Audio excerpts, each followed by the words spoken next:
কঠিন তরল ও বায়বীয় পদার্থের পার্থক্যগুলো আমরা শিখব। তো কঠিন পদার্থের নির্দিষ্ট আকার ও আয়তন আছে,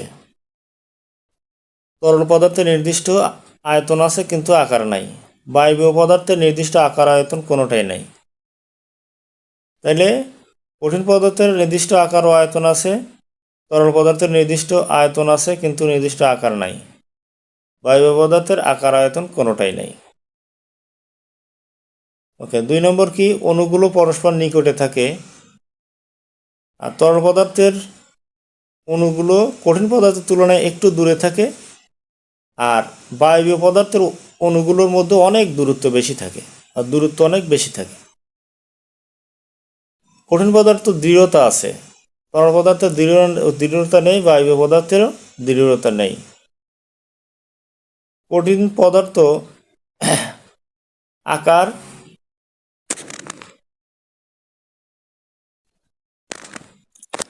কঠিন পদার্থের আকার সহজে পরিবর্তন হয় না, তরল পদার্থের আকার ইচ্ছামতো পরিবর্তন করা যায়, বায়বীয় পদার্থের কোনো আকার নাই।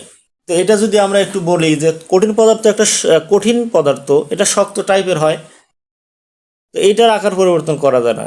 কিন্তু তরল পদার্থের আকার আবার ইচ্ছামতো পরিবর্তন করা। যেমন আমি যদি পানি চিন্তা করি, একটা পানিকে যদি আমি একটা গ্লাসে নেই তাহলে গ্লাসের আকার ধারণ করবে, পাতিলে নিলে পাতিলের আকার ধারণ করবে, কাপে নিলে কাপের আকার ধারণ করবে, এরকম আর কি। আর বায়বীয় পদার্থের কোনো আকারই নেই।